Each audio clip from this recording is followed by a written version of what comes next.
Hello, everyone. Welcome back to the second episode of the podcast.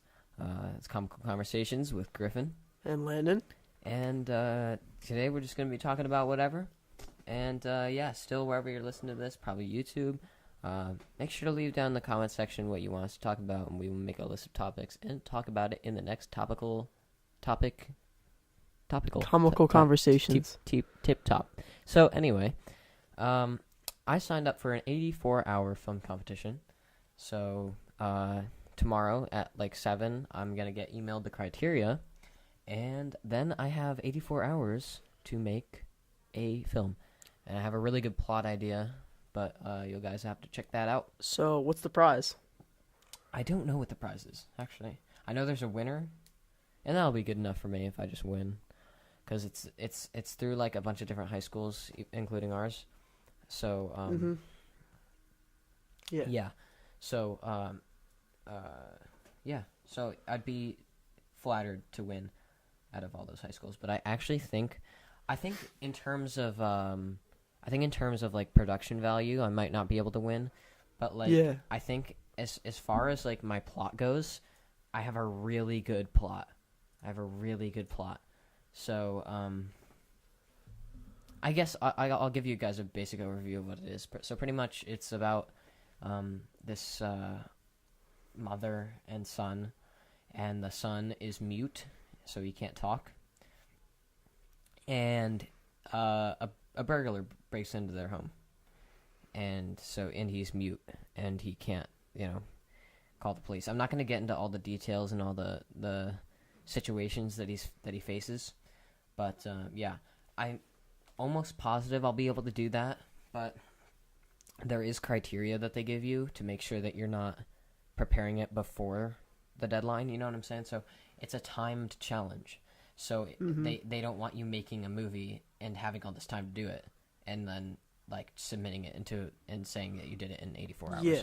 So what they do is they give you criteria, and it's usually, I've done film competitions in the past, it's usually pretty random stuff, like this needs to be said, or this needs to be in one scene, like this object needs to be in one scene, just to make sure that you're not that you did it when you got the criteria. Yeah.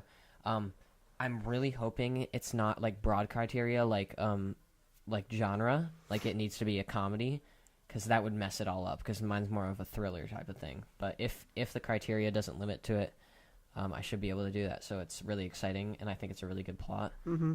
And I've just been writing it. So, yeah. Another topic that's recently come up to us is ageism. So, Oh, yeah. ageism is pretty overlooked, I think. Well, I mean, yeah, okay, so I think that people... Okay. Legally, adults and kids, we're talking specifically like teenagers, don't have the same rights, right? But, everyone gets rights as they grow older, right? When you're 18, you get a bunch of rights. When you're 16, you get rights. You can drive. When you're 18, you're legally adult. When you're 21, you can drink and stuff like that. So, that's not really what we're talking about. We're talking about on a more social level. Yeah. Socially, your average teenager and your average adult are the same. Meaning that when they have a conversation, there shouldn't be any, like, talking down, is what I'm trying to say, I think. Mm-hmm. Like, yes, a teenager doesn't pay bills. Yes, they might not have a job. Yes, but, like, socially, right, in a conversation, they're probably intellectually pretty similar. You know what I'm saying? So they can talk about things at the same level. It's not like talking to a 5-year-old. It's also like, if you treat them with respect, they're going to respect your opinion back. But if you're talking down to them and treating them like a child... Yeah. People, respect...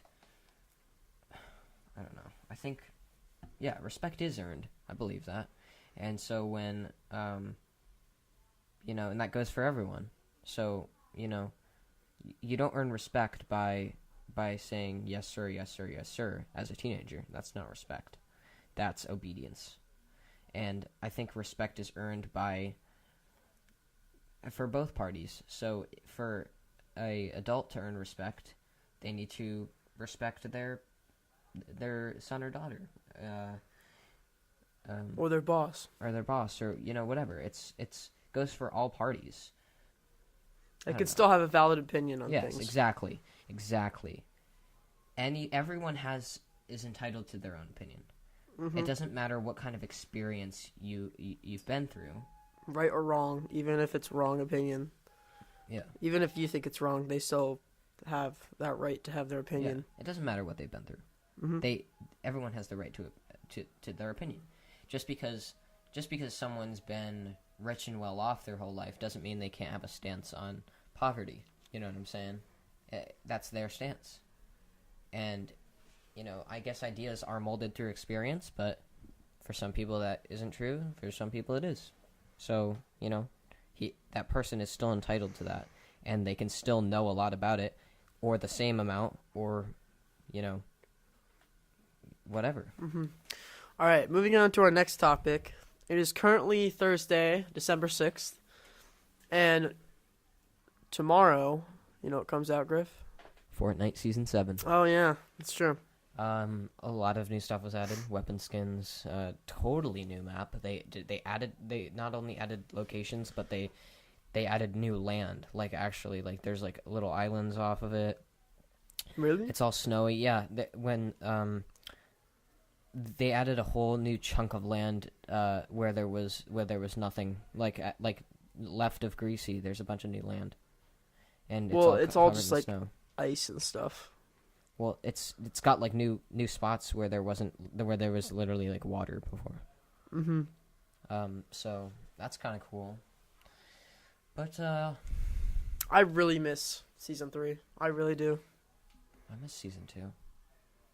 I didn't play Season 2, but I really miss Season 3 racetrack, or Gus as some people call it. When Season 5 hit, they completely changed the racetrack. They added 2 buildings. There used to be a house there, and at the edge, there could be 2 chest spawns. And then you would go to the house, and the house could have 1 chest spawn. And then you go to this little broken down building, and that can have a chest spawn, too. Yeah, when they added Seasons 5, it was, it turned it into, they made it bigger, and it was, it was an actual race. And there was golf carts there. Yeah.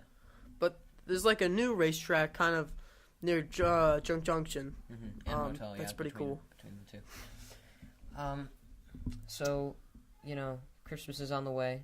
It's probably going to be... what's on your guys' wish list? Yeah, what is on... Let us Leave know. a comment. Let us know. What's on your guys' wish list? I really want a Nintendo Switch. Do you want that new Fortnite Season 7 Battle Pass? Do you want, to make amends with your family? Do you want to tell your parents that you are socially the same as them? Let us know. I'm saying, I'm just kidding, guys. Respect your parents. But, if you feel offended by anything, you can always talk to us in the comments, and we'll try to give some advice on what you should do. So we're here to help. We're here to entertain. It's Comical Conversations. You know what I'm saying? But what's on my wish list is Nintendo Switch. I really have wanted one of these since it came out. I think the whole sliding off the controllers thing is cool. But they're a little too small, I think. Yeah, I feel like the only time it would be good would be on a trip, and I don't take those very often. So, well, and the battery life is it's 3 hours in the portable mode or something like that. But just for that, you can just slide off 2 controllers and 2 random people could just play Mario Kart together. It's pretty cool. Yeah, I guess so. And you wouldn't have to carry around the extra controller. And then they have different add-ons and stuff that make the little ones like an actual controller in your hand. I think it's pretty cool. So what do you want for Christmas, Griff? I'm looking to get my own microphone. I'm looking to get Blue Yeti. Yeah, and Rode video mic would be really nice. It's like a name brand video microphone. It's just pretty sweet. looks pretty cool, performs really good, and yeah, it's just awesome.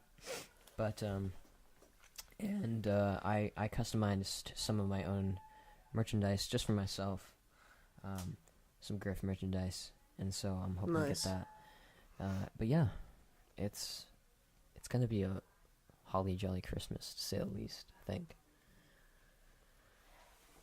Nice. You got any family coming up? Well, most of my family's pretty local, so Mm-hmm. it's not.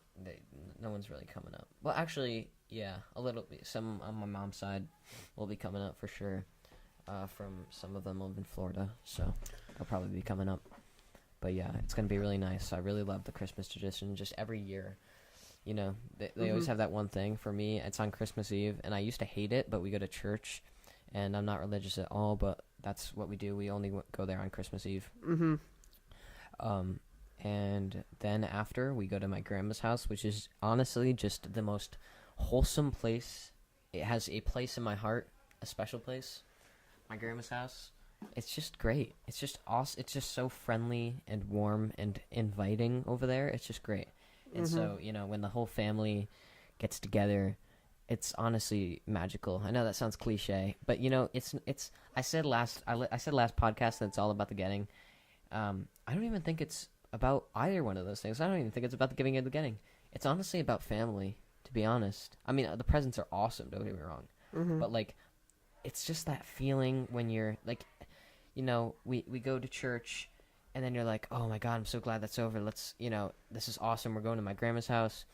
You're sitting there watching the game or, you know, whatever. Mm-hmm. And Yeah. you're just sitting there and you're, you know, your uncle's over there eating like a big plate of food, like falling off the plate.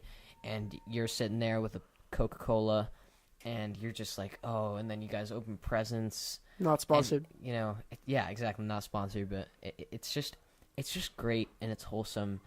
And I guess now I'm thinking for the first time that what makes me feel so great about my grandma's house on Christmas is family. It's just a great magical time, dude. Christmas brings us all together. Yeah. I think that's gonna wrap up the episode today. All right. I think that's pretty nice speech there, Griff. Yeah, thanks, man. Appreciate So again, I'm Landon, it. I'm Griffin. and this has been Comical Conversations, episode 2. All right. See you guys later. See you next time.